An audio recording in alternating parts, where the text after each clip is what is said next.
Hello there, boxing fans around the world. Thank you for joining me once again here on Talkin Fight for another episode of Boxing News Today. And today we're going to start off with our good friend Skye Nicholson, who did what she said she was going to do as compared to her male counterparts from Australia. Yes, she won her fight in Las Vegas and is now undefeated at 10-0. As they're reporting down under, Australia has a new boxing queen, with Skye Nicholson becoming a world champion for the first time. So, she went the distance, by the way, in Las Vegas. Unanimous decision win over Sarah Mahfoud. We reported on it last week. We thought it would be a good fight, and it was indeed a good fight. So she's won the WBC featherweight title fight. Who she goes after next? Well, now this is a good debate. She's perfect 10-0 and would love to fight Amanda Serrano. But I think Eddie Hearn was saying, can she get by Lucy Wildheart first? So I think that's probably what he's going to set up for her next. And then potentially Amanda Serrano. But I don't think that'll happen. Because, as you might know, Serrano vacated the WBC belt in protest of their decision to limit women's title fights to just 10 rounds instead of 12, and also maintain that 2-minute limit as opposed to 3-minute rounds. So there'll be more fights for Skye Nicholson. She's a great fighter, great young lady. Love listening to her interviews. I love watching her fights, and she certainly showed her male compatriots down under, you got to get it done in the ring. And even if it's left in the hands of the judges, she still won. Let's have a quick look at Richardson Hitchins and his fight, because he now remains undefeated, 18-0. It was a difficult fight for sure, and one that was left in the hands of the judges and somewhat controversial. As go the pundits. Vince DeWider says on Boxing News 24.com, he's saying undefeated super lightweight contender Richardson Hitchins scored what some fight fans viewed as a controversial unanimous decision victory over Gustavo Lemos. He's now 29-1, and that was held at the Fontainebleau in Las Vegas. As I said, Skye Nicholson was on that undercard, and we'll get to some of the other fighters in a second. Prior to the bout, 8-1 betting favorite for Hitchins stated Lemos wasn't on his level. The fight would be a massacre, and it wouldn't go the distance. Hitchins planned on using the match to make a statement, but instead of making a statement, Hitchins probably generated more questions. In the first round of the IBF Super Lightweight World Title Eliminator bout, Hitchins was able to gain control, but again, was having difficulty right through to the very end, where it had to be determined by the judges with respect to who would win. Anyway, let's see who he comes up against next, because quite frankly, will he be able to come across Subriel Mateus? He's 20-1, who I believe is set to defend his title in June against Liam Paro.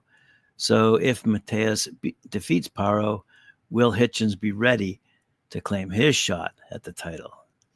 So for fans who are paying attention, most likely British fans, they'll have to wait and see. Anyway, let's move along to the other fights on that undercard, featuring a whack of undefeated fighters who remained undefeated. Unbeaten super middleweight Diego Pacheco, 21-0, won a tactical 10-rounder over Sean McCollum, 15-1. Pacheco retained, therefore, his WBO international and US WBC titles as well. And I also see that Olympic gold medalist Galal Yafai, he's now 7-0, stopped Agustin Gauto, 21-2, in round number 8 of a hard-fought contest. Referee stoppage was at 2 minutes 40 seconds. And in the process, Yafai retained his WBC international flyweight title. The other fight on that card, unbeaten super featherweight Marc Castro, 12-0, 8 knockouts, outscored Abraham Montoya, who's now 22-6-1, over 10 rounds. Another undefeated champ on the rise here. I mentioned him last week, and we'll get to it in a second why I mentioned him. Unbeaten Bakhram Murtazaliev, 23-0 out of Russia, stopped former WBA super welterweight champ Jack Kulke. He's now 33-5 of Germany. And that fight was taking place in Germany. He was stopped in round number 11, and in the process, Murtazaliev won the vacant IBF World Super Welterweight title. Obviously, the two slugged it out from the beginning to the very end. True Fight of the Year candidate, giving fans a memorable fight in Germany and around the world if you happen to watch it on pay-per-view. Murtazaliev had his breakthrough moment in round number 11 when he seriously rocked Kulke with a number of solid punches, finally dropping him with a left hook with seconds to go in round number 11. Kulke, on very unsteady legs, beat the count, but the referee correctly waved the bout off.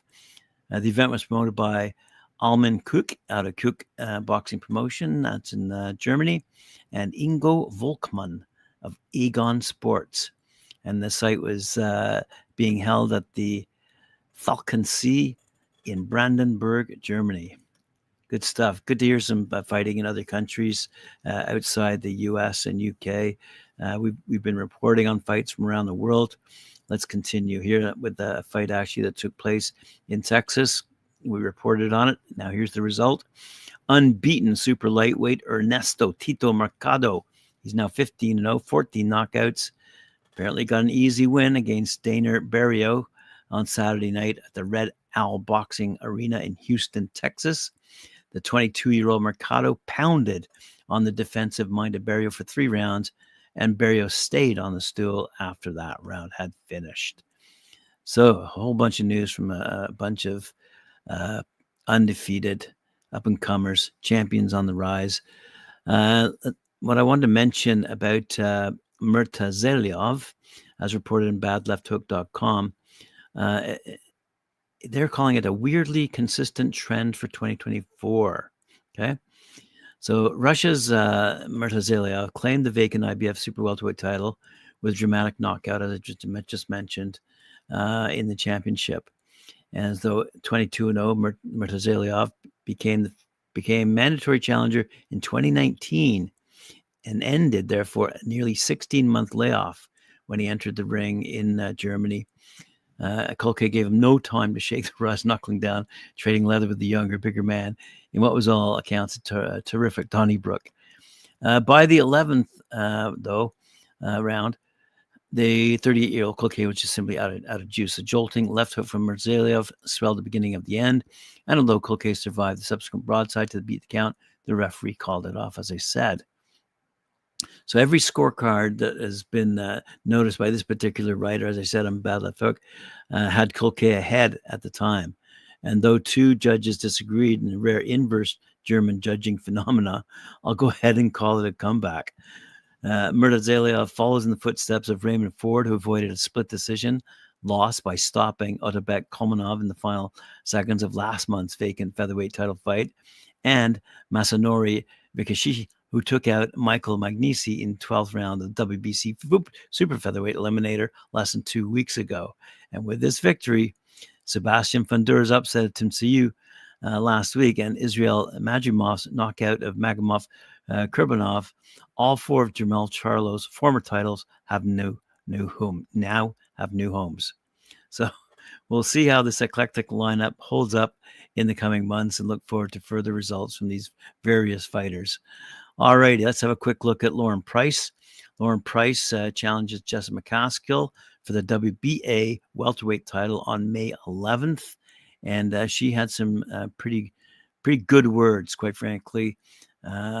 She's calling for more national federations to join world boxing and save boxing from Olympic disaster.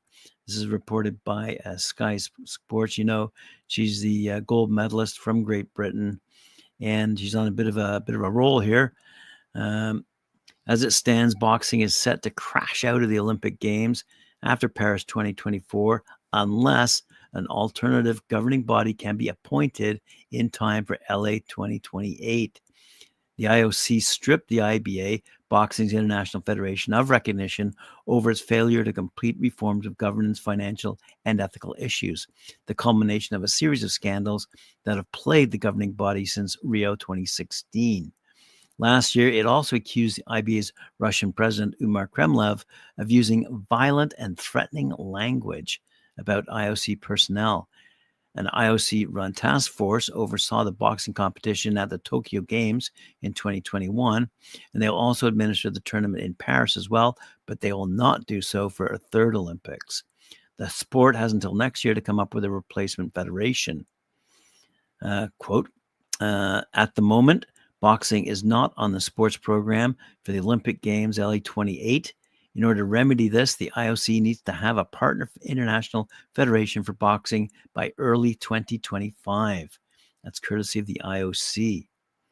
And they continue, because of the universality and high social inclusivity of boxing, the IOC wants it to continue to feature on the program of the Olympic Games. Unfortunately, this is far from certain for the Olympic Games LA 2028 because, for governance reasons, the IOC is not in a position to organize another Olympic boxing tournament. To keep boxing on the Olympic program, the IOC needs a recognized and reliable international federation as a partner, as with all other Olympic sports. The National Olympic Committees and National Boxing Federations thus hold the future of Olympic boxing in their own hands, and the required actions cannot be clearer. A new boxing body has been created in World Boxing, which is expressly seeking recognition from the IOC. And I've reported on this quite often, by the way. And this is where Lauren Price comes in. Lauren Price, the reigning Olympic middleweight gold medalist, is backing World Boxing. She's calling for more national federations to join the new organization and save the Olympic sport. A lot more countries have jumped on board, she said. I believe maybe after Paris, a lot more will join as well. It looks quite promising. I think we all knew it wasn't really looking good with that organization, the IBA, because of previous what went on in Rio, etc. World Boxing, they seem to be doing a great job. They're putting on tournaments. We recently had one in Sheffield, she says, in January, and that went great. It's promising.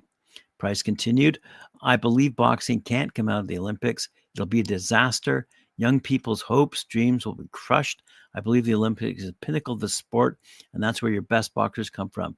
You look at the likes of Floyd Mayweather, people like that. They went through the process as well. It's very important that boxing stays in. You don't get any higher than the Olympics. So for me, if someone said to me, you could go to the World Championships with IBA, or you're going to go to the Olympic Games, I know which one I would pick. So earlier this week, you might recall, as I reported last week, the Court of Arbitration for Sport upheld the IOC's decision to strip the recognition from the IBA. And although the IBA insists it has made considerable progress in the areas mentioned by CAS, the organization stated they would refrain from further comments until the CAS award has been thoroughly analyzed by its legal experts, which is taking place right now to draw a conclusion whether the organization appeals to the Swiss Federal Tribunal. World Boxing has reiterated its desire to fill the breach for the Olympic sport. There is no alternative, it said in a statement. The decision by CAS and the comments from the IOC send a clear and unambiguous message to all national federations that if they want boxers from their country to have a life-changing opportunity to continue to compete at future Olympic Games, then they must now support and seek to join World Boxing, which is the last remaining hope for the sport to retain its status as an Olympic sport beyond Paris 2024. Any national federation or NOC that continues to think its boxers will have an Olympic future elsewhere and without joining World Boxing is making a grave error that will be ruinous for the sport and hugely damaging for its boxers. Wow. Let's move along to news about other undefeated boxers. By the way, I might want to add here that previous story featuring Lauren Price. She's also undefeated. I believe she's 6-0. Anyway, Bob Arum still believes in Jared Anderson. Okay. I mentioned Jared Anderson last week. I mentioned some of his troubles, which include racing his car at excess speeds and being detained by the police back in March. He's also charged with a third-degree felony because of that. The Hall of Fame promoter though, is still sure the 24-year-old will become, quote, the next great heavyweight. Okay? But he said it'll take until 2026 for Anderson to make his move. He said, and I quote, Bob Arum, he's a young kid, a good-looking kid, and what he did was wrong. Racing cars and so forth. A lot of these kids do that. But it wasn't as though he was beating people up in a bar or stealing things. He was behaving the way some 23, 24-year-old kids do. They do stupid things. So now, thank God, he's lost his driver's license, so he can't get in a car. He's a really nice kid, a really fun kid with a big smile. And he has a big test against his Belgian fighter coming up that has a great resume, Murray. I believe that given the rest of the year and next year, that by 2026, Jared will be fighting for the heavyweight championship of the world and will be the next great heavyweight. As you know, Anderson, 16-0, 15 knockouts. He's not boxed since back in August, and he's facing the Belgian Merhi, who says, let's go over to what he says now, a story about someone who has actually lost a fight. Former WBA cruiserweight champ Ryan Merhi of Belgium is convinced unbeaten heavyweight prospect contender Jared Anderson has made a big mistake in agreeing to fight him next. As many fans may know, the two will clash in Corpus Christi in Texas this Saturday night. And while 24-year-old Anderson is being groomed for stardom, Merhi, at age 31, says he will knock Anderson off and then fight for the Bridgerweight world title. Murray's 32-2, by the way, tells Sky Sports he will prove wrong the experts such as Tyson Fury, who say Anderson is the next big thing at heavyweight. We might add to that Bob Arum as well. Murray said, I'm the future guy who's going to beat the future champion. Jared will lose that fight, and I'll prove Tyson Fury wrong. The only name I know of Jared's opponents is Charles Martin. That's the only name we knew from anybody he fought. Can we compare him to an Olympic gold medalist like Tony Yoka, who Murray holds a recent win over? He's a very young fighter who has a lot of things to prove. We spoke about his power, but you have to see who he's knocked out before. He's doing pretty well with his skills, but we'll see on the night who is the better fighter. So, as I just said, Anderson, he's not boxed since August, so he could be a little bit rusty. And while Murray has fought in December, has only been stopped once, so this by Arsene Gulmirian in a cruiserweight title fight back in 2018. So Mary's right when he says Prince Charles Martin is the biggest name on Anderson's resume, and the former IBF heavyweight champ gave Anderson a tough night's work in taking him the distance. So this is going to be a heck of a good fight for all to watch, especially North American fans who are following the heavyweight division closely, especially with Tyson Fury's fight coming up as well. But speaking of title fights, etc., Chantel Cameron is having her fun with the media, I suppose, and she's condemning Katie Taylor for not taking on that trilogy fight she fully expected and accepted, and is now saying she's run.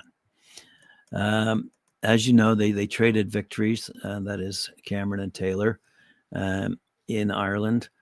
And quite frankly, Katie Taylor had thought there was going to be a fight taking place in Croke Park. And therefore, Chantel Cameron thought she was going to have that opportunity to decide in a trilogy scenario who would be the better of the two. Anyway, it seems like Katie Taylor will not encounter Cameron in the ring. Who, by the way, Taylor gave Cameron her first pro loss. So Chantel Cameron's a little bit upset, I think, because she seems to have wasted her time perhaps preparing for the Katie Taylor fight and wonders who she'll fight next. Obviously, she said, I accepted the money that was offered, and in my eyes, I thought it was a done deal. I was good to go. I accepted less money and had no demands whatsoever. So it's a fight Cameron still craves to such an extent she will resist pursuing other opportunities at welterweight to stay at super lightweight and pressure Taylor. There's a massive fights out there for me, she says, but all I want is my 140-pound belts back. The way that Katie won them, I can't let them go like that. I need to get a shot at getting them belts back. The plan at the moment is to get me into another big fight. I'm mandatory for 3 of the 140-pound belts. Put pressure on her, put her in a corner, then chase more belts. She said it would be easy to go up to 147 and start fighting for belts there and then just stay at 147. Whereas I feel like I won't be doing myself any justice there because I want to settle this score with Katie Taylor. That's it. That's what she needs to say. So anyway, let's have a quick look at what else Bob Arum had to say before I move on to closing comments from our friend Eddie Hearn.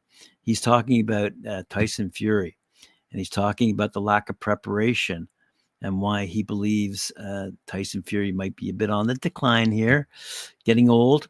So he the lack of preparation with respect to the fight against Ngannou and why Ngannou gave him problems. Bob Arum's theory is that Fury's performance against Ngannou, they just didn't train hard enough, and there's been a bit of a decline due to age. 35-year-old Fury, he didn't look physically the same as he did a few years ago when he fought Deontay Wilder. So, the Fury and Usyk fight, it's going to be a great fight without doubt. It'd be a historic fight without doubt. All the belts up for stake there, and then we'll see who wins. But anyway, with respect to Arum's thinly veiled worries, he continues, Fury looked dreadful against Ngannou. Arum was putting it lightly with his comment about how Fury looked against the ex-UFC heavyweight champ.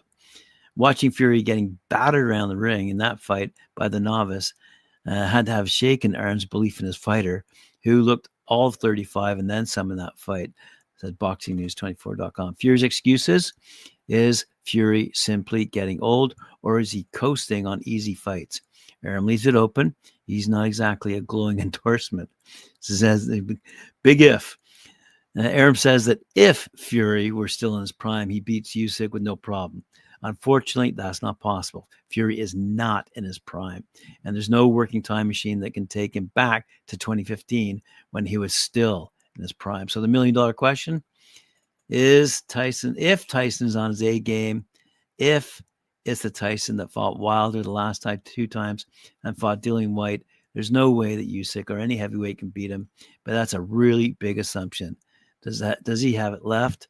We'll have to wait and see on May 18th, said Bob. Wow. I'm not going to say it's a cliffhanger, but what else are you going to say when you're a promoter and your biggest money maker is getting old? It happens. All right. So last words I promised. Eddie Hearn, he had some words for the media after the Hitchins Lemos fight. He had a few things to say about various fighters.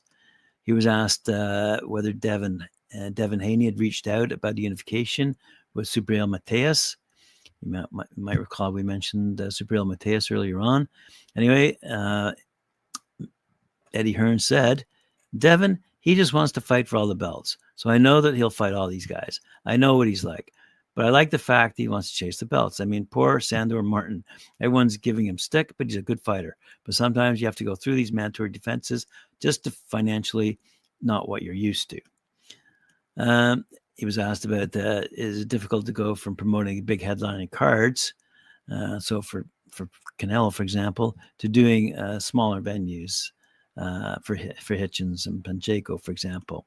He said no, because it's all part of the journey. We just did the Joshua Ngannou in Saudi Arabia.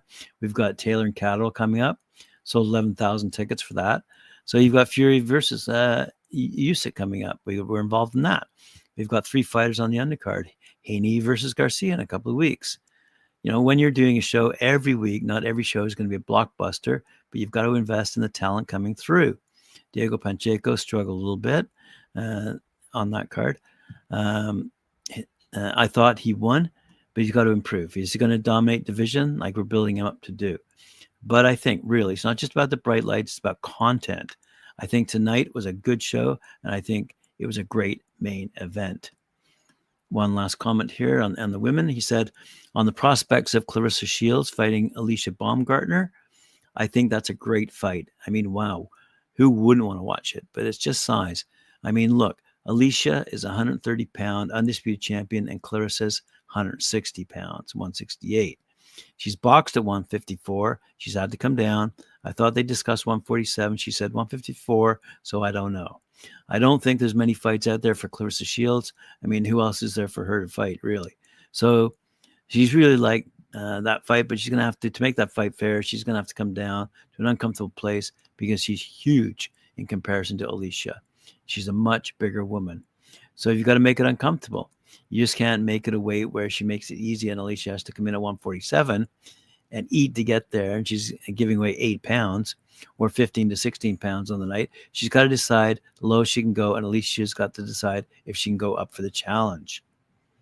The little brackets here. Brackets. Clarissa Shields would later walk past Hearn, and he would ask her the lowest weight she can do to make a Baumgartner fight, to which she responded 154. So fight fans, don't hold your breath on that one. So I had recently asked in a poll on our YouTube channel whether we might see a Canelo versus Benavidez fight, and it doesn't, according to Eddie Hearn, it doesn't look like it's going to happen. I know I said I was ending my show with that women's comment, but one quickie here.